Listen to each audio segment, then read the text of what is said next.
Democracy without economic freedom means little to the masses. It can best be promoted through a rights-based approach. This is the core philosophy of Consumer Unity and Trust Society. Cuts began in 1983 with a unique wall newspaper, Gram Gadar, which means Village Revolution. It was an attempt to fill the information gap with a focus on the rural poor of Rajasthan.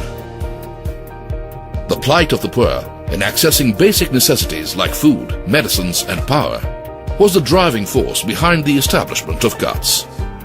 Work was started out of a motor garage with a zero budget. In those days of socialism, the quality of most goods and services was poor and was accompanied by shortages. For instance, the number of matchsticks per box was much less than the declared quantity of 50. Matchsticks being a mass commodity like salt, consumers would feel the impact of being fleeced of several million rupees annually. This scenario improved after Cuts took legal action. Using a law to assert consumer rights is often more effective than advocacy. Cuts' public interest litigation on female sterilization victims is an example. It led to a change in the government's policy of targeting women as numbers.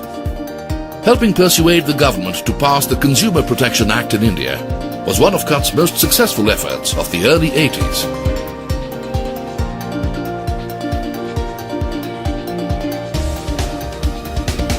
This led to the realization that promoting economic democracy is a vital part of political democracy. It also brought about the realization that business has to behave with consumers and that the state has to ensure a balance between the consumers and the producers' interests. In 1990, Cuts campaigned for the poor and, with the blessings of Mother Teresa, marked 1st November as World Poverty Day. Soon after, the UN adopted October 17th as the International Day for the Eradication of Poverty. It was around the same time that developing countries like India adopted liberalization and deregulation. Unlike many NGOs, Cuts supported the reforms, but understood that effective regulatory regimes were needed. It then adopted a second motto: liberalization, yes, but with safety nets. The first being value for people.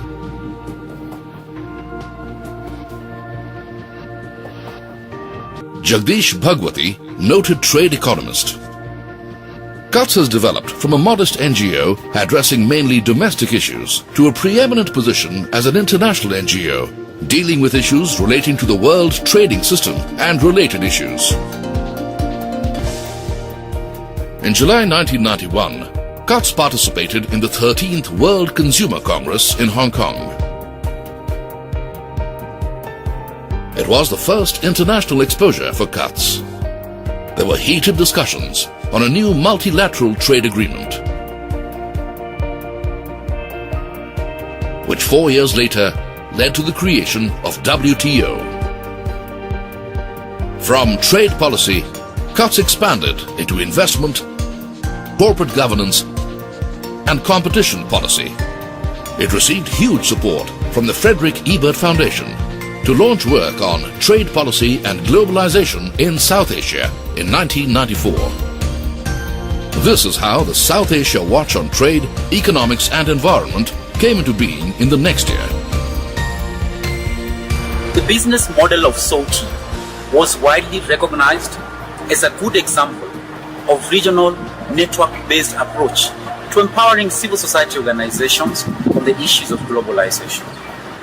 This led to Cuts establishing its centers in Lusaka, Zambia in 2000 and Nairobi, Kenya in the year 2003 respectively.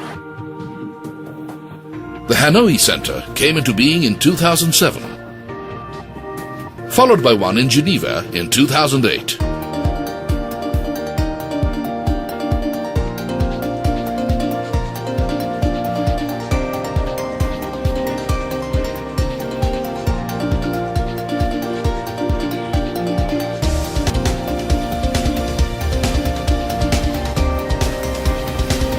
establishment of Kutch International Geneva in 2008 was a turning point in Kutch history.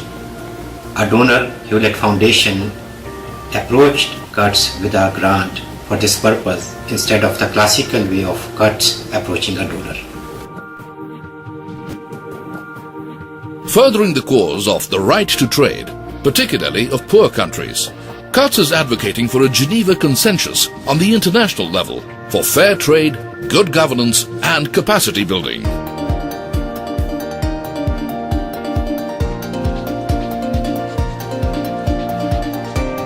Surendra Kanstiya, former chairman, Consumer Guidance Society of India, Mumbai.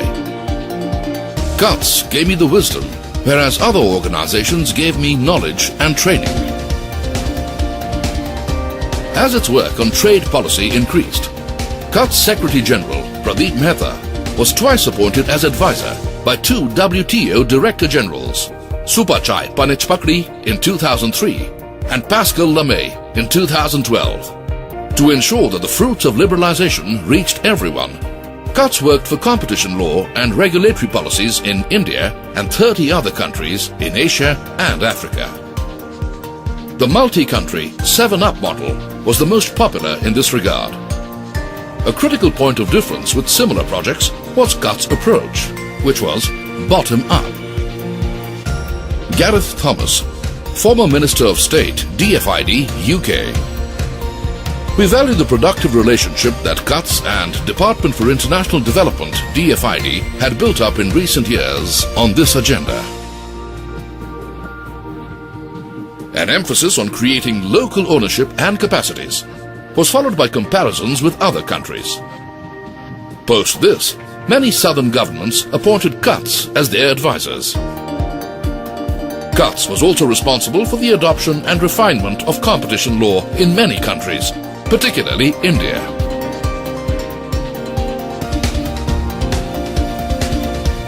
Besides trade and regulation, Kutch's spectrum of work includes governance. Its 20th anniversary celebrations followed the theme Governance and its relationship with poverty reduction. The following actions led to several new initiatives, such as building capacities of smaller NGOs, using the Right to Information Act, making citizen report cards, community scorecards, and public expenditure tracking surveys. With the support of the World Bank, Kutch was appointed as the regional anchor for South Asia's Community of Practice on Social Accountability in 2012. We celebrated our 25th anniversary in the year 2008 with a conference on Global Partnership for Development. The focus was on the Millennium Development Goal 8, which talks about Global Partnership for Development. The Millennium Development Goals are an international challenge taken up by the international community to halve poverty by the year 2015.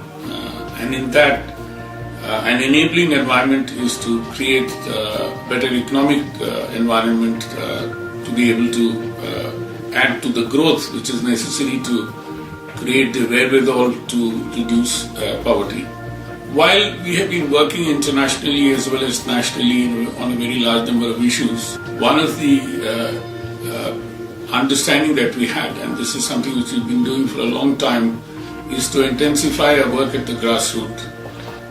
In southern Rajasthan, for example, we have taken up promotion of livelihoods for poor women, and they are organized in about 1,000 self-help groups covering over 100,000 women.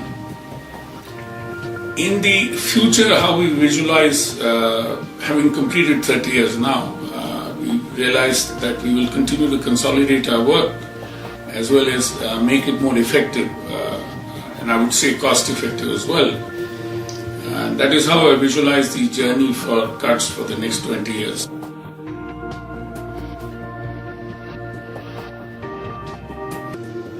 Our values: adhering to high standards of accountability and transparency, adoption of a centrist approach, ensuring outcomes rather than just outputs, Focus on subject and geographical areas where a vacuum and need exist. Enhancing capacity of various stakeholders across Asia and Africa through an inclusive approach.